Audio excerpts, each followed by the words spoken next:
사람들이 종종 이런 질문들을 합니다. 왜 예수님이 이 땅에 오셨을까? 예수님이 이 땅에 오신 목적이 뭘까? 이렇게 묻지요. 많은 사람들이 그 질문에 이렇게 대답합니다. 예수님이 오신 건 우리가 갖고 있는 수많은 문제들을 해결해 주시기 위해서 오신 거야. 우리의 아픔이 워낙 많기 때문에 우리의 아픔을 고쳐주시기 위해서 오셨어. 이렇게 말하곤 합니다. 이 대답이 틀렸다 말하기는 좀 어려울 수는 있어요. 하지만 그게 전부일까? 그 대답이 정말 정확하게 맞는 말일까? 예수님 오신 목적이 그것일까?에는 좀 여러 가지 부분에서 우리가 생각할 부분이 있다라고 여겨집니다. 성경이 말하는 예수님의 오심에는 그보다 더 훨씬 깊은 뜻이 있기 때문에 그렇습니다. 예수님은 사람의 병을 고쳐주시는 거 귀하죠. 그거를 우습다고 말하는 것은 아닙니다. 하지만 그 병 자체를 고쳐주시기 위해서 예수님이 오신 것이고, 가난한 자를 돕기 위해서 예수님이 오신 것이냐라고 묻는다면 이 대답은 충분치 않습니다라고 말하는 것이에요. 예수님이 오심은 하나님의 나라가 인간 역사 속으로 침투한 사건입니다. 하나님께서 죄와 고통으로 무너진 세상 한가운데로 들어오신 구속의 사건인 것이에요. 오늘 본문 마가복음 1장 32절에서 39절은 바로 그 예수님이 이 땅에 오신 목적을 선명하게 보여줍니다. 간단하게 이렇게 말할 수 있죠. 병든 자를 고치셨다 그랬어요. 본문에서 요약한다면 귀신 들린 자를 자유케 하셨고, 또 복음을 예수님께서 전하셨다라고 말할 수 있을 겁니다. 예수님은 그러니까 단순히 고통을 덜어주는 치유자가 아니라 하나님의 통치를 회복시키고 죄와 죽음의 권세를 깨트리시며 새 창조를 여신 구세주이시다라고 하는 것입니다. 마태복음 9장 35절은 이 부분을 명확하게 얘기해 주고 있어요.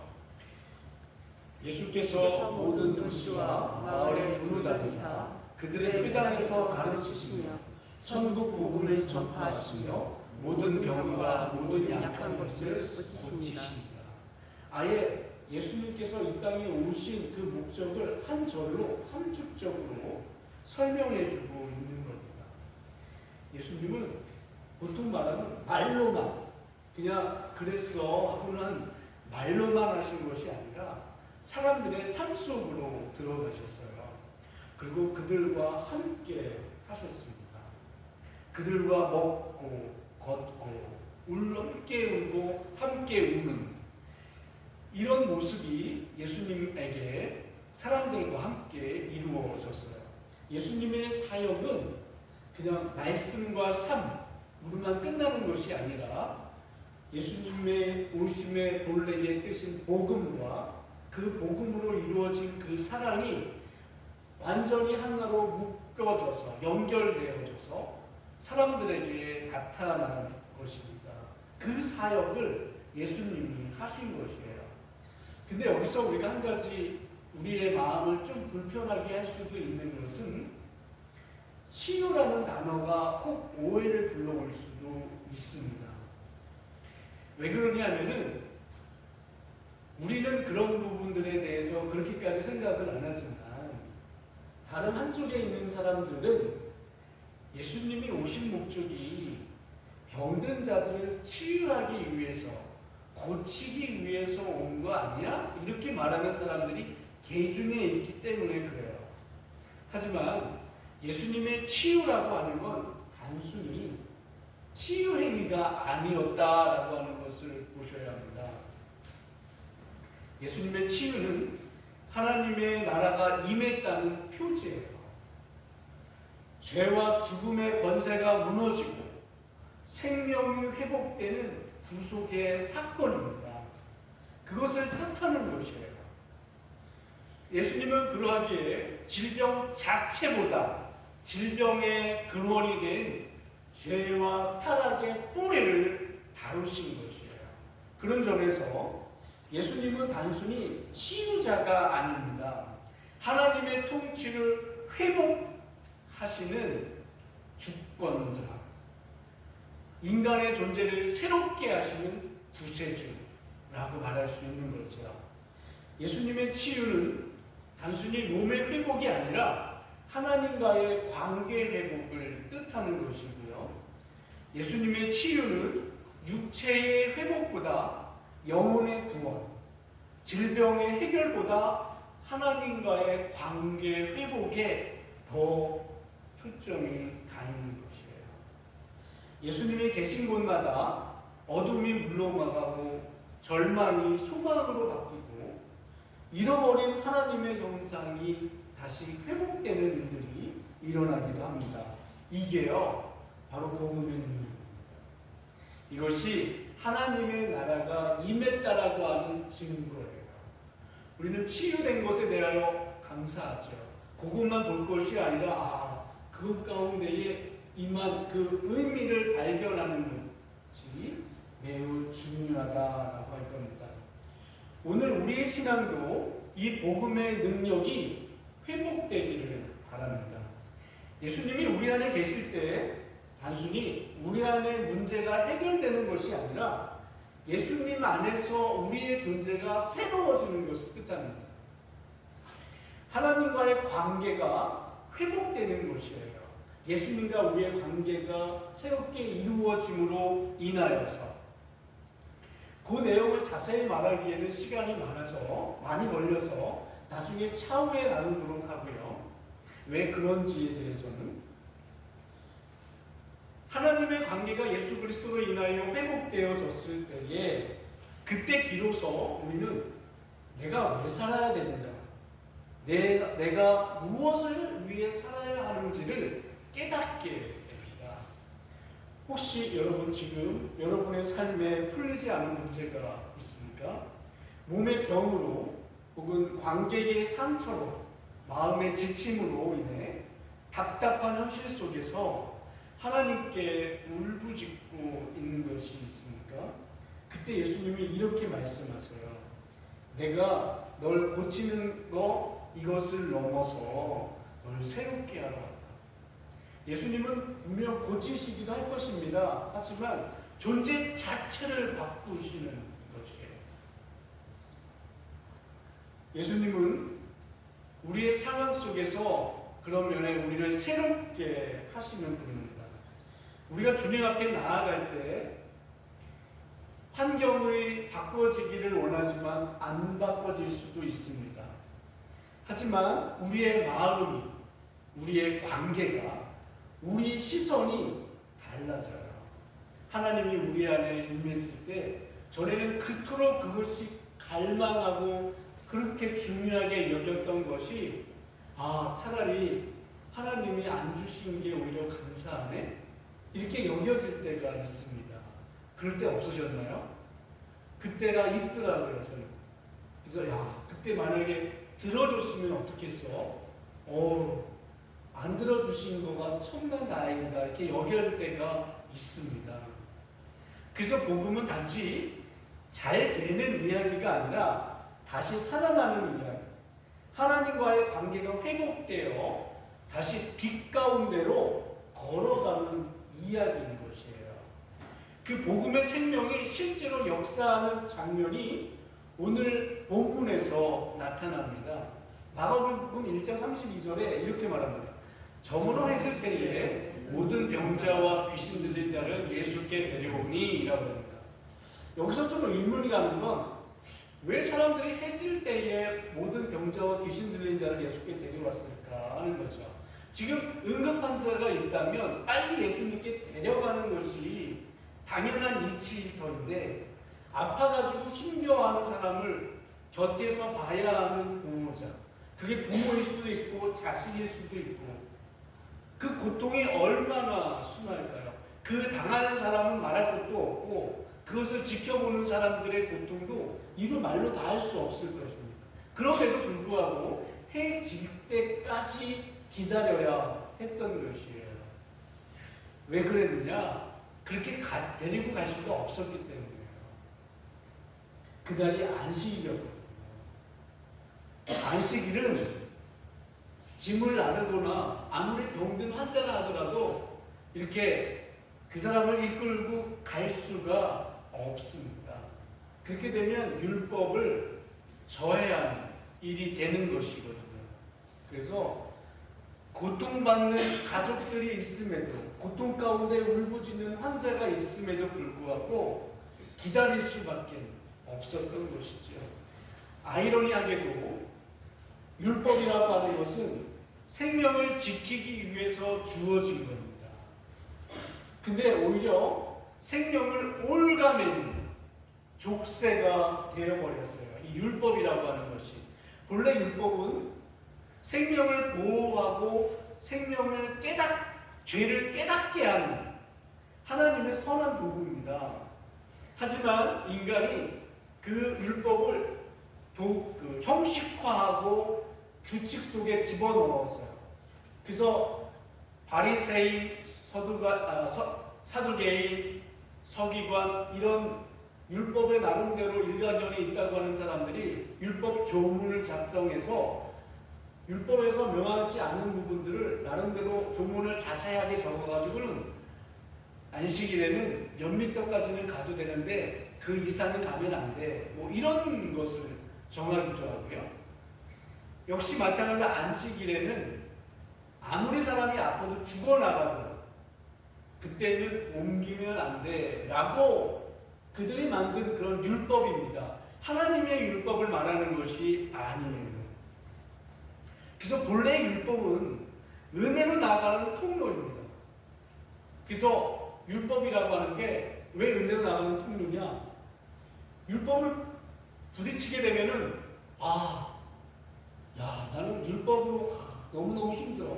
이걸 지키기 너무너무 어려운 거구나 라고 느끼게 되잖아요. 내가 율법을 지키려고 하면 할수록. 그러면 느껴지는 게 하나님, 진짜 하나님의 은혜가 너무너무 필요합니다 라고 하는 기능으로서 하나님께서 율법을 주신 것입니다. 그런데 지금 상황에서는 오히려 하나님의 은혜를 차단하는, 막는 차단성이 된 것이에요. 예수님은 이런 현실을 두고 이렇게 말씀하신 적이 있어요. 마태복음 23장에 보면 화익스진저 외식하는 서기관들과 바리새인들이여, 너희는 천국문을 사람들 앞에서 닫고 너희도 들어가지 않고 들어가야 하는 자도 들어가지 못하게 하는도다 라고 말씀합니다. 이 모습이 정확한 진단입니다. 하나님의 뜻보다 인간의 의로움이 앞설 때 율법은 더 이상요 생명의 길이 아닙니다. 자기를 가로막는 장벽이 되어지고요, 하나님께 나아가는 영적 바리케이드, 장애물이 되는 것이에요. 그러나 바로 그때 예수님이 오셨어요. 인간의 한계가 드러난 자리, 어떻게 이런 일이 있을 수 있어? 라고 하는 그 자리에 하나님의 자비가 빛처럼 임하게 된 것이에요. 그게 32절에서 말합니다. 해 질 때에 라고 그랬어요. 32절에서. 이 말은 병든 자에게 절망의 시간이 아니라 은혜의 시작을 의미하는 것이에요. 해가 졌다. 이제 내가 움직일 수 있구나. 이제 내가 예수님께 다가갈 수 있구나 라고 하는 은혜를 비추는 것입니다. 하지만 여전히 사람들의 마음에, 병을 앓는 사람들의 마음에 어두움이 있었는데, 그거는 왜냐하면 그 시대 사람들이 귀신 들린 자나 병든 자를 불쌍히 여기지 않았거든요. 여러분 요한복음 9장에서 보면 소경된 자를 바라본 유대인의 관점을 보게 됩니다. 날때부터 소경된 자를 예수님께서 치유해 주셨어요. 그것을 보고 그 유대인들이 쫓아와가지고 예수님이 어떻게 해서든 치유했다라고 하는 사실을 거부하고 싶은 거죠. 그래서 당신이 진짜 이 아이가 날 때부터 소경이 맞느냐? 이 사실은 아니지? 아니 그렇다고 한다면 정말 예수가 치유해 준 것이 맞느냐 하면서 어떻게 해서든지 간에 예수님이 그 아이를 치유했다는 말을 나오지 않게 하려고 했던 것이 요한복음 9장에서의 말씀입니다. 근데 이때 이 말씀이 단순히 예수님이 그 사람을 치유했다라고 하는 이 사실만 거부되면 되는 것이 아니라 날 때부터 소경된 자의 부정, 이것을 유대인들의 관점에서는 이들이 그렇도록 부정한 자라고 하는 것을 나타내고 싶은 것입니다. 그래서 그 결과 병든 자들에게 자비가 임했지만 그들을 향한 세상의 시선은 여전히 차가웠던 것이죠. 그들에게는 그런 면에 육체의 고통보다도요, 버림받은 외로움과 마음의 상처가 더 크게 다가오는 것입니다.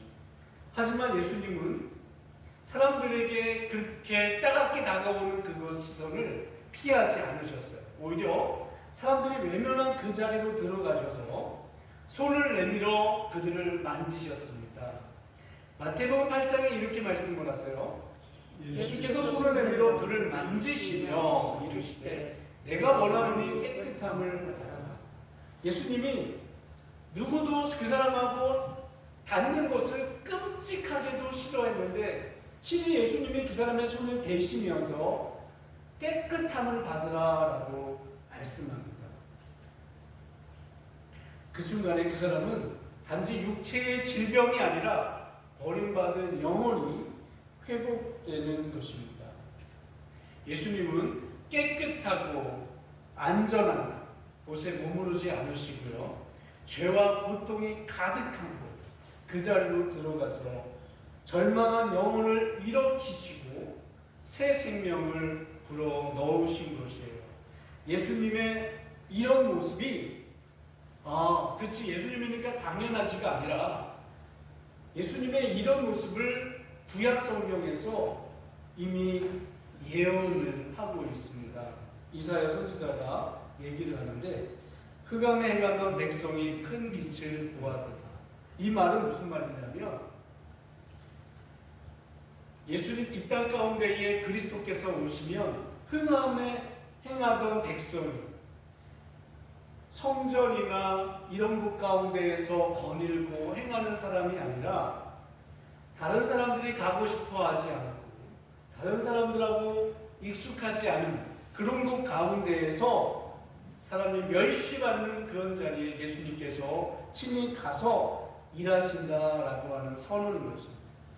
예수님의 사역은 그런 면에 구약 성경의 사역의 그 예언을 성취한 것이에요. 하나님은 언제나 변두리에서 낮은 자를 통해 당신의 뜻을 이루셨어요. 세상은 힘과 명예가 있는 곳에 역사가 만들어진다고 생각을 합니다. 근데 하나님은 아무도 기대하지 않는 것 가운데에서 하나님의 일을 드러내세요.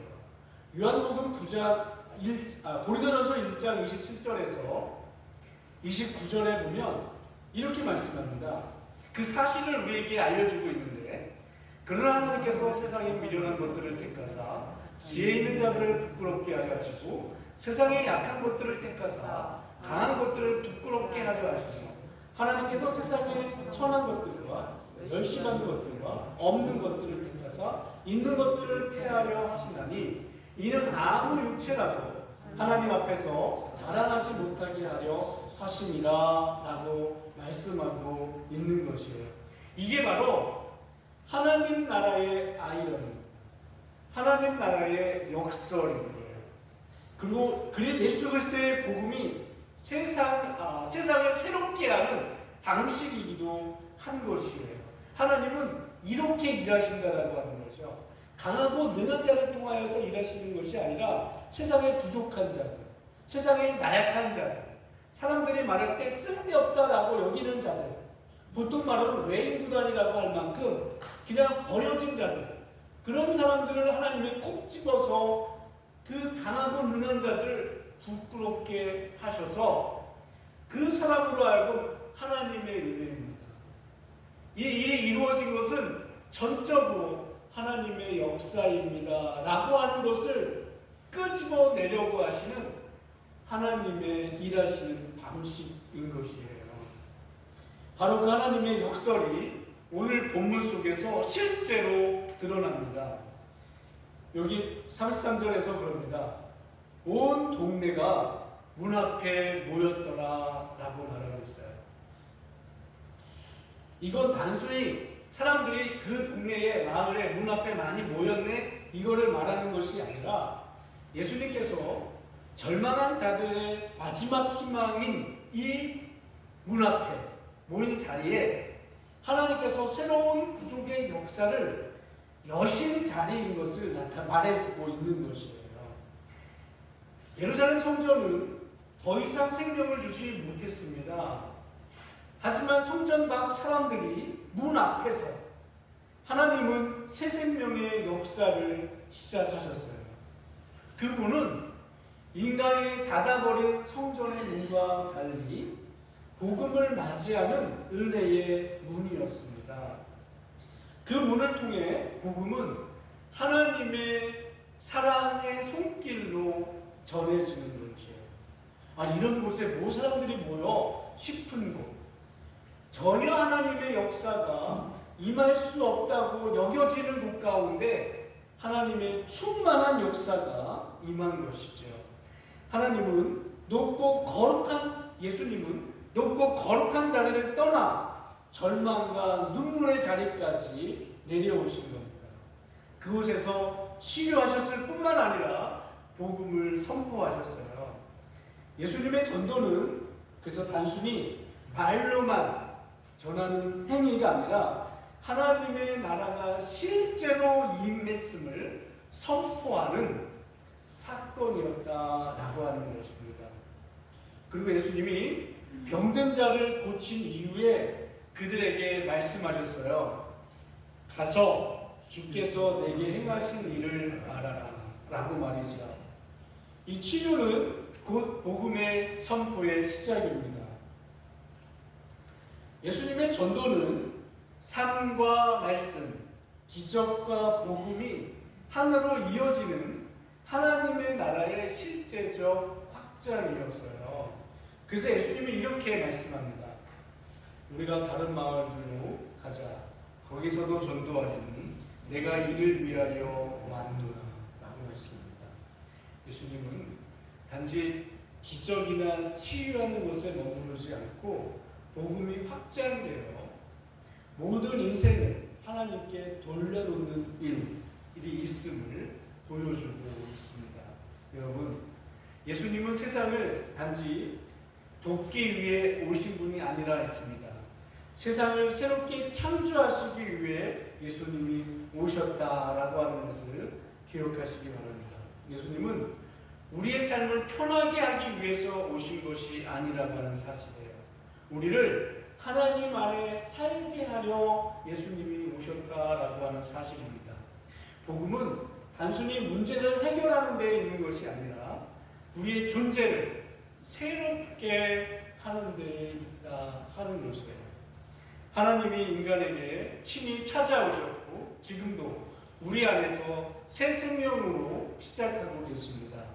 예수님이 이 땅에 오신 목적은 뭐라고요? 세상을 돕는 데에 그치는 것이 아니라 세상을 새롭게 창조하시는 하나님의 구속 역사인 것이에요. 이 은혜의 이야기는 그냥 옛날 2000년 전에 우리에게 임했어요 하고 끝나는 이야기가 아니라 오늘 우리에게도 여전히 전해지는 이야기입니다. 우리의 삶 속에서도 계속해서 이어지는 이야기인 거죠. 주께서 오늘도 우리에게 말씀하십니다. 내가 이를 위하여 왔노라 라고 말이죠. 사랑하는 여러분, 오늘도 주님은 여러분의 인생 속에서 새 창조의 일을 이루고 계세요. 예수님은 여러분의 문제를 고쳐주시는 분을 넘어서 존재 자체를 새롭게 하십니다. 따라서 여러분, 낙심할 일이 있습니까? 낙심하지 마십시오. 현실이 아무리 어둡고 답답해 보여도 주님은 그 자리를 새 생명의 현장으로 바꾸실 겁니다. 오늘도 주님은 우리에게 말씀합니다. 내가 이를 위하여 하노라.